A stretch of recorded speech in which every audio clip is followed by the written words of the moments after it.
you like?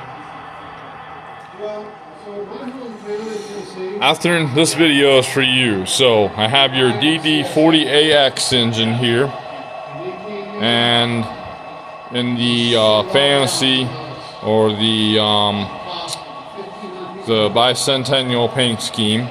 Then we have a Walter 72 flat with the load. Then we have the 86-foot boxcars, the IC tangent scale models, Class 1 model works, tangent again, then Class 1. I think these are a couple of them. Well, this one here's a Class 1, and then tangent for these two, and then Class 1, and then your Athearn caboose. Now, I'm doing this video because you guys have been in conversation with your engineer people. You don't want to redo this locomotive, but I want you to see the reasoning for this. I know it's not very prototypical, but the big boy, and I don't have it here to demonstrate that, but it will pull this train, because I know in the past it's pulled 50 cars, plus even your Centennial locomotive in reverse by accident, over the hill, and it keeps on going up the hill at 4.5% plus the curve, and it just keeps right on moving. This thing, which I know they're 86-foot boxcars, so if you bust them down to the if you bust them down to 50-foot cars, so that'd mean you'd have darn near 2, and then ever so many would be 3 cars, but still that would not be 50 cars, even because they're grand total about 12 cars here, but they're not all 86-foot boxcars. So if you took, there's 2, 4, 6, 8, 10 times 2 would be 20, maybe about 23 cars. So 23, 24, 25 cars still would not be 50 cars. And your engine will not pull this hill grade. But the Broadway Limit Big Boy will pull that hill. I'm coming your way, so watch out. We'll pull that hill, and it has no problem pulling that hill.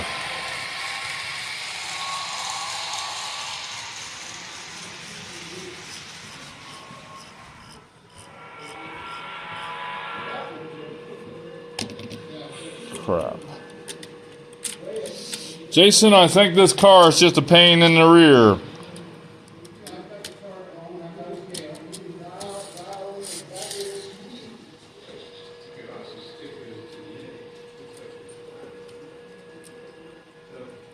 Benjamin? Yeah. You're pulling like the opposite train that I am.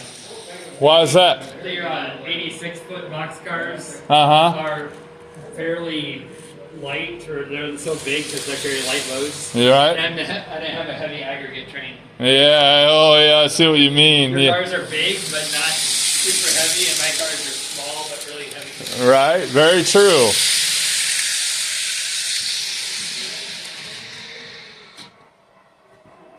Alright, we're hooked this time, so hopefully no problems. Now that's not the fault.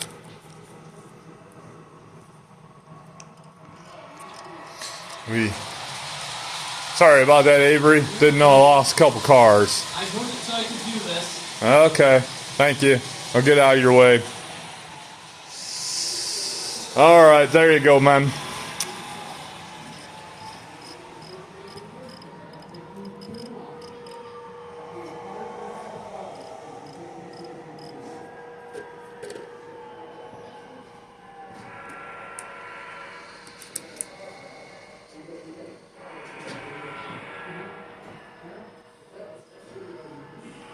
Alright, so here we come.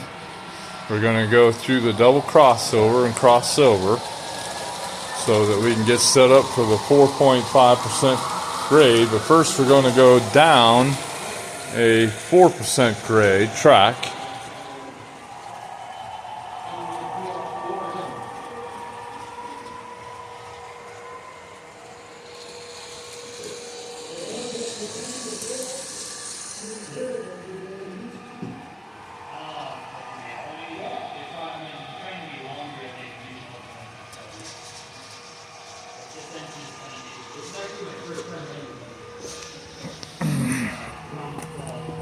So we gotta crawl underneath to get to this, so they could have walked through.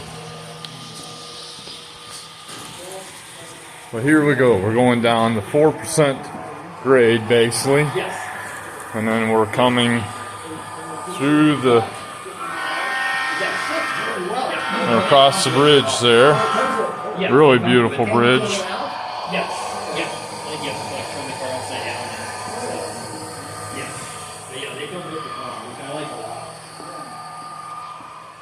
Like those, so they could be like green limestone. I know, Athearn, you're proud of the details, but details really don't matter when the function of the engine isn't really all that great. So here we powered up full throttle. We've got I think 13 grand total cars, including the caboose, on this train, and here it goes. So yes, it's true, this at the bottom of this, just before the switch, is the bottom here. Then the climb begins. It goes true around a 30 inch radius curve, and then flips again another 30 inch, but it's nearly past that curve the time it starts this other one. But it's moving so slow it nearly stalls out here. Now this time looks like it's going to make it. Oh, get a load of that, I know. But before it has stalled here. So, Athearn, I'm not trying to be mean. I know you people worked hard. But this engine needs that frame. Now you say there's no space, but how about redoing that frame instead of doing the what looks like aluminum, correct me if I'm wrong, but doing a model die cast, a steel, and even thickening up some of the places. There is more room there. You've left the frame a little bit on the hollow side inside that fuel tank. You could add some more weight, and therefore would make that engine much more powerful, because it would have more weight and giving it more mass. The other thing I believe is you could switch out some of the electronics, go with a smaller chips to operate those two motors, and you would be able to produce a better engine. Would it be more expensive? I believe if you did the chip version, you would have a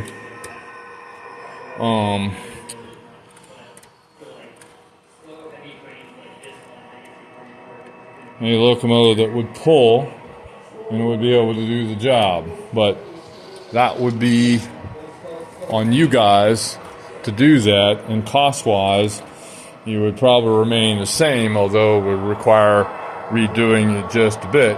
But I believe it is doable if you only made the effort. So those are my thoughts. Thank you. Hope you like my video. Please subscribe to my channel. Thank you.